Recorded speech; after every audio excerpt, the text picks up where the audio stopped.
আসসালামু আলাইকুম বন্ধুরা, আরএস কিচেনে আপনাদের সবাইকে অনেক অনেক স্বাগত জানাই। আজ শিং মাছ দিয়ে পেঁপের পাতলা ঝোল রান্না করব।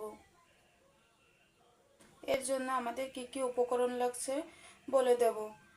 এখানে লাগছে একটা মাঝারি সাইজের পেঁয়াজ, অর্ধেকটা রসুন কুচিয়ে নিয়েছি, লাগছে চেরা কাঁচামরিচ, আর লাগছে লবণ আর হলুদ।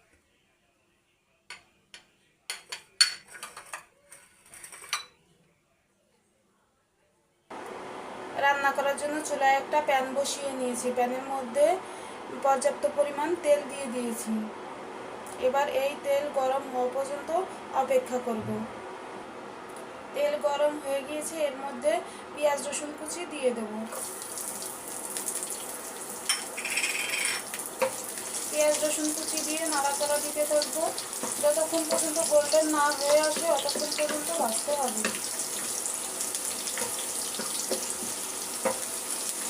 অপেক্ষা করবো পেঁয়াজ রসুন গোল্ডেন হয়ে আসা পর্যন্ত। পেঁয়াজ রসুন গোল্ডেন কালার হয়ে এসছে, এর মধ্যে আমি 2 চামচ জিরা দিয়ে দেব।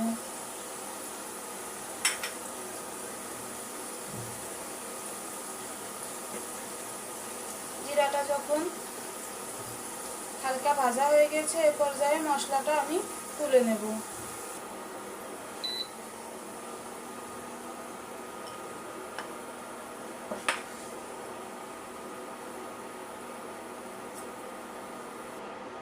মশলাটা আমি তুলে নিয়েছি। এবার এর মধ্যে লবণ হলুদ মাখিয়ে রাখা মাছটাকে দিয়ে হালকা করে ভেজে নেব। মাছ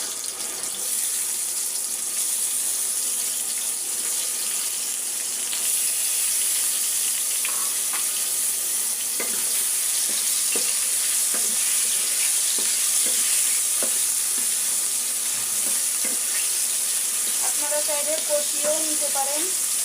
যারা কষানো মাছ খেতে পারেন না, তারা হালকা করে ভেজে নেবেন।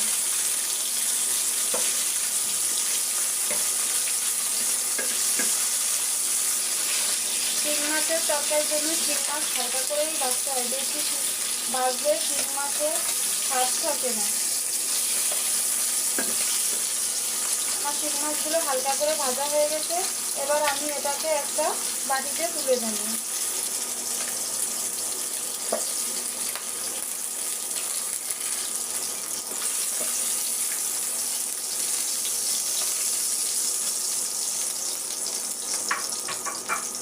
এবার আমি এই তেলের ভিতরে পেঁপে দিয়ে দেব।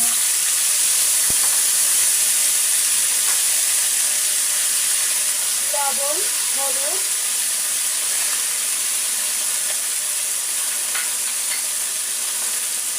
কাঁচামরিচ। এবার এটাকে ভালোভাবে নেড়ে চেড়ে মিশিয়ে নিতে হবে।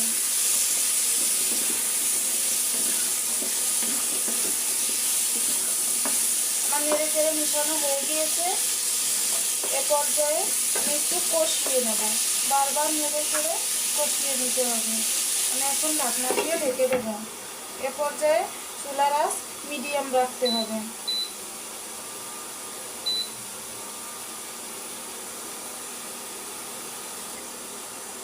বারবার ঢাকনা তুলে এভাবে নাড়িয়ে দিতে হবে, না হলে পুড়ে যাবে। বারবার ঢাকনা তুলে এভাবে নাড়িয়ে দেবো।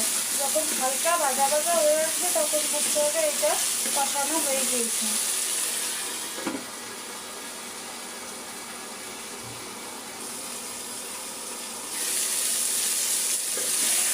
আমার পেঁপেটা ভালোভাবে কষানো হয়ে গেছে। এর মধ্যে সিদ্ধ হওয়ার জন্য আমি একটু পানি দিয়ে দেবো।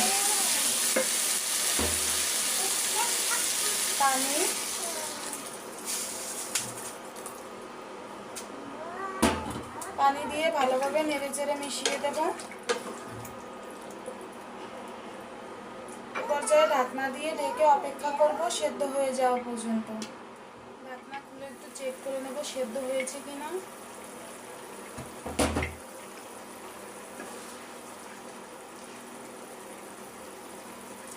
খুন্তি দিয়ে একটু চাপ দিলেই বোঝা যাবে সেদ্ধ হয়েছে কিনা। এটা আরেকটু সেদ্ধ করতে হবে। সেদ্ধ হয়ে আসা পর্যন্ত। আমরা আবারও ঢাকনা খুলে চেক করে নেব এটা সেদ্ধ হয়েছে কিনা।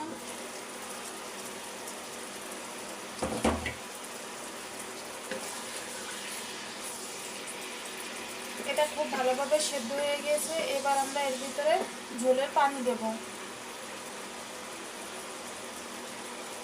ঝোলের পানিটা আপনারা আপনাদের পছন্দ মতো দেবেন, যে যেরকম ঝোল খেতে পছন্দ করেন। এবার অপেক্ষা করব ঝোলটা ফুটে ওঠার জন্য। দেখুন ঝোলটা খুব ভালোভাবে ফুটে গিয়েছে। এ পর্যায়ে এর ভিতরে আমি ভেজে রাখা মাছগুলো দিয়ে দেব।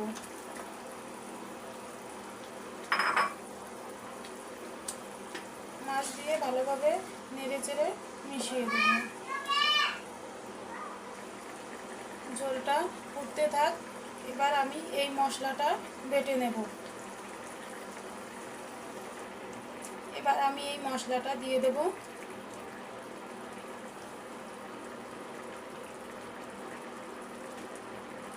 মশলাটা দিয়ে নেড়ে চেড়ে মিশিয়ে নেব। এটা ভালোভাবে মিশিয়ে দিতে হবে।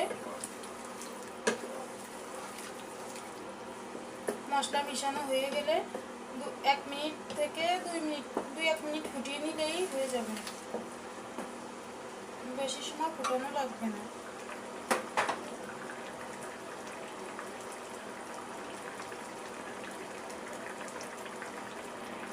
আমি 2 মিনিট ফুটিয়ে নিয়েছি।